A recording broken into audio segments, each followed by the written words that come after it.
नमस्कार।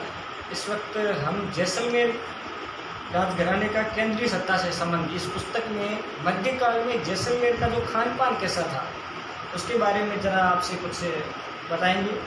मध्यकाल में जैसलमेर में अधिकांशतः व्यक्ति ज्वार, बाजरी, मोठ और ग्वार पर निर्भर रहते थे। गेहूँ था ही नहीं, उस वक्त बहुत कम था। लोग ज्वार, बाजरी, मोठ और ग्वार पर रहते थे और हिंदू लोग प्राय शाकाहारी होते थे।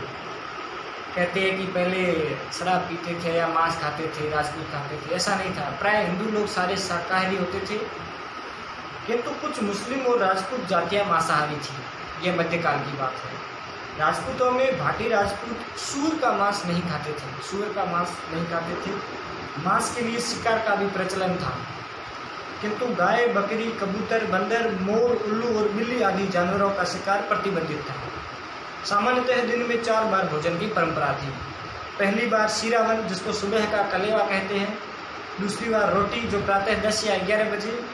3 दोपहरी, जो दिन में 3 या 2 या 3 बजे। और अंत में संध्या का भोजन ब्यालू। इस भोजन में गरीब परिवार बाजरी, ज्वार और राबड़ी को सब्जी और चटनी के साथ खाते थे। अमीर लोग गेहूं की रोटियां, फुलके और मिष्ठान खाते थे। गरीब लोगों की इस व्यवस्था को एक मारवाड़ी कहावत में ऐसे कहा गया है: पूरा करसा खाए गेहूं जिम्मे बाड़ियाँ। यानी सब्जी के रूप में गरीब लोग केर, कुमट, खोग, सांगरी, पिल्लू, बबूल की फलियां उपयोग में लेते थे। अब कुछ अलग अलग विवेचन है खान पान के जो तत्व हैं उनके बारे में बताते हैं।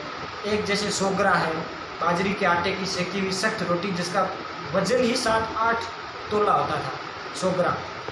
फिर राब है, जिसमें छाछ में बाजरी का आटा मिलाकर सुबह या शाम उबाला जाता और अगले दिन से खाया जाता।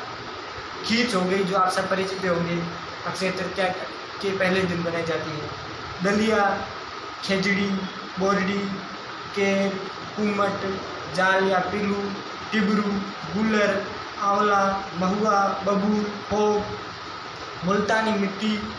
आप सोचो कि मुल्तानी मिट्टी खान पान में कैसे शामिल हो गई।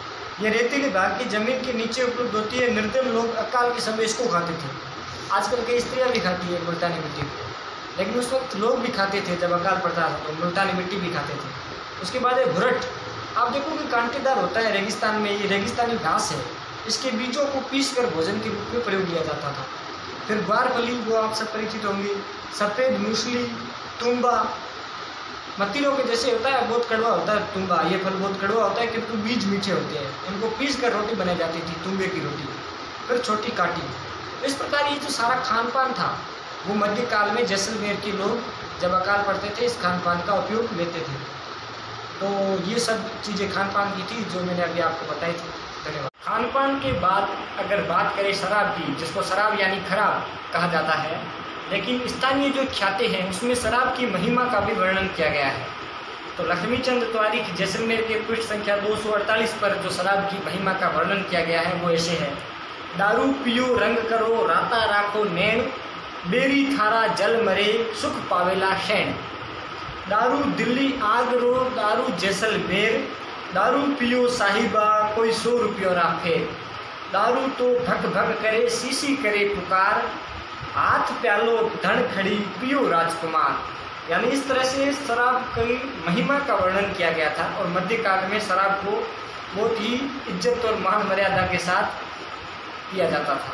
धन्यवाद।